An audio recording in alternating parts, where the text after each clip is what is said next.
महाबोधी महाविहार आमच्या हक्काचे, महाबोधी महाविहार आमच्या हक्काचे। बिहारमधील बुद्धगया येथील महाबोधी महाविहार बौद्धांच्या ताब्यात देण्याच्या मागणीसाठी नांदेडमध्ये मुक्ती आंदोलन मोर्चा काढण्यात आला। बुद्धगया येथील महाबोधी महाविहार सम्राट अशोका यांनी बांधले आहे। बौद्ध धर्मियांचे हे एक प्रमुख श्रद्धास्थान आहे, पण हे महाविहार अन्य धर्मियांच्या ताब्यात आहे। तेव्हा हे महाविहार बौद्ध धर्मियांच्या ताब्यात देण्यात यावे या मागणीसाठी हा मोर्चा काढण्यात आला। या मोर्चात हजारोंच्या संख्येने बौद्ध समाज बांधव सहभागी झाले होते। भिक्खू संघ, भारतीय बौद्ध महासभा, समता सैनिक दलाच्या वतीने हा महामोर्चा काढण्यात आला। कृषी उत्पन्न बाजार समितीच्या मैदानातून जिल्हाधिकारी कार्यालयापर्यंत हा मोर्चा काढण्यात आला।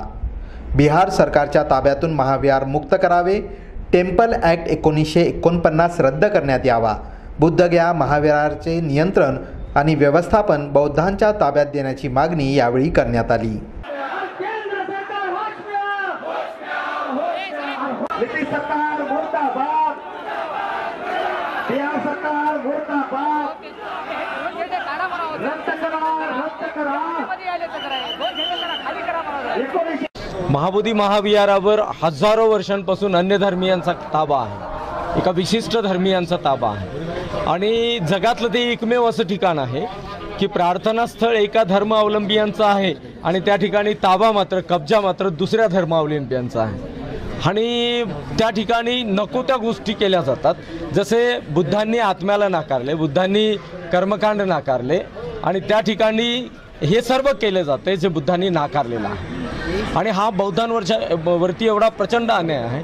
विशेषतः तिथे 1949च्या जुलैमध्ये बिहार गव्हर्नरने एक कायदा त्या ठिकाणी जो आहे तो अंमलात आणला आहे आणि बाबासाहेब आंबेडकरांनी स्वतंत्र भारताची राज्यघटना लिहिली, ती 26 नोव्हेंबर 1949ला भारत सरकारच्या सुपूर्द केली, स्वाधीन केली।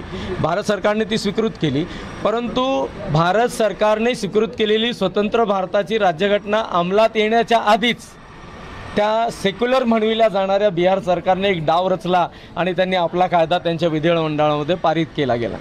जे 26 जानेवारी 1950ला भारतीय राज्यघटना अंमलात आली आणि त्याच्या आधीचा तो कायदा आहे। 1963मध्ये भारतीय राज्यघटनेमध्ये एक अमेंडमेंट करण्यात आली होती की भारतीय राज्यघटना अंमलात येण्याच्या पूर्वी जे काही कायदे तयार केलेले होते, विधिमंडळांनी जे काही कायदे निर्माण केलेले होते, ते सगळे कायदे संपुष्टात आणले जावेत, परंतु अजूनपर्यंत बिहार सरकार तो कायदा संपुष्टात आणत नाही।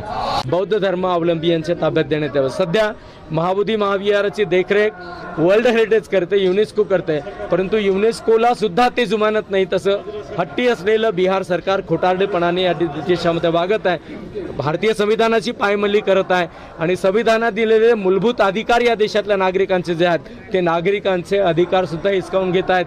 ज्यांचे त्यांच्या धर्माचे धर्मस्थळ त्यांच्या ताब्यात असावं हा जो मूलभूत अधिकार भारतीय राज्यघटनेने दिला तो सुद्धा बिहार सरकार हा हिसकावून घेत आहे। बिहार सरकारच्या निषेधार्थ महाबोधी महाविहाराचा 1949चा कायदा नष्ट करण्याच्या त्या मागणीच्या अनुषंगाने आज आम्ही हा मोर्चा नांदेडच्या जिल्हाधिकाऱ्यावर आणण्यात आलेला आहे।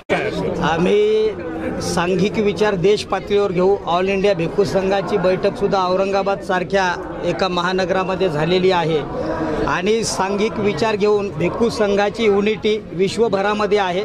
मी दिनांक 22 एप्रिल 2025 रोजी थायलंडच्या धम्मकाया टेम्पलमध्ये त्या ठिकाणावर फार मोठा एक कार्यक्रम आयोजित केला आहे। 40,000 विहारातील विश्वभरातले बौद्ध भिक्खू त्या ठिकाणावर उपस्थित राहणार आहेत। किमान 10 लाख बौद्ध भिक्खू तिथं उपस्थित राहणार आहेत। शक्य झालं तर मी त्याही ठिकाणावर हा विषय तिथं मांडणार आहे आणि महाबोधी महाविहार हे बौद्धांचं, बौद्ध भिक्खूंचं, बुद्धाच्या अनुयायाचं असताना सुद्धा हे बौद्धांच्या ताब्यात देत नाही, म्हणजे बौद्ध भिक्खूवर विश्वभरातल्या आणि बौद्ध उपासकांवर, उपासिकांवर, बौद्ध विश्वातल्या हे अन्याय करणारा जो 1949चा ॲक्ट आहे हे बिहार सरकारने लवकरात लवकर रद्द करावा